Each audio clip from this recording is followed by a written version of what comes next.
Cindy, the Irish and the Scots have this marvelous metaphor of the back of beyond. Not just the beyond, but the back of beyond.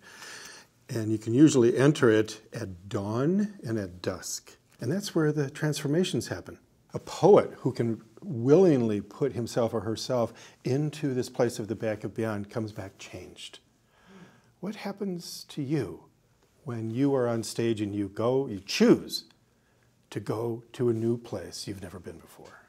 Oh, it's exhilarating. I mean, firstly, that's interesting because we, in my family, we are part Scottish and part Irish, as well as African American and American Indian and African.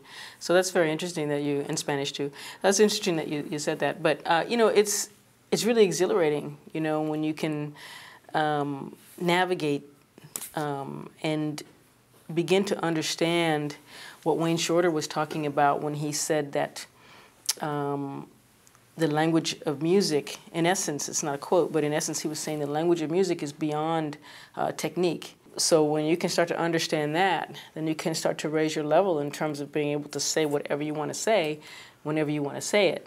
And that's the virtuistic level that I'm looking to get to. I'm not at that level, but my greatest heroes are and were at that level. And to me, that's one of the most exhilarating things that I've ever done.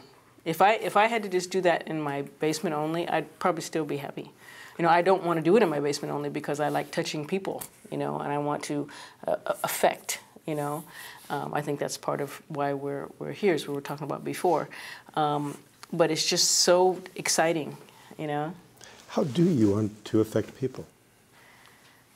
I'll tell you what, when I was, I think about 11, we moved from Ohio, where my family's from, and we went to Connecticut. And I had two best friends, one girl by the name of Kim, and one boy, this is when I first moved there, his name was Doug Campany, and Doug was deaf. But he used to, I think he loved being friends with me so much because I played drums. So he used to come down in my basement and I would play and he would dance because now he could finally feel the music. So for me, I was so happy watching him dance. And he would just get in front of my drums and, you know, you could hear him making sounds as though he was singing, although he was mute too, so he couldn't, you know, speak. But, you know, the effect on him was so incredible. I've never forgotten that, and I've never forgotten him. I don't know what ever became of him because that's when I was 11, 12, 13 when we were friends. But that experience was just incredible. So if I can do that just to one person, I'm really pretty happy. And if I can do that to many, I'm overjoyed. My heart is just glowing. That might be the origin story of Good Vibrations. I think so. Good Vibrations, yes. It's all vibration, right? In order to get to the place where they're poetically describing so beautifully what lies beyond love and fear. The mystery of life.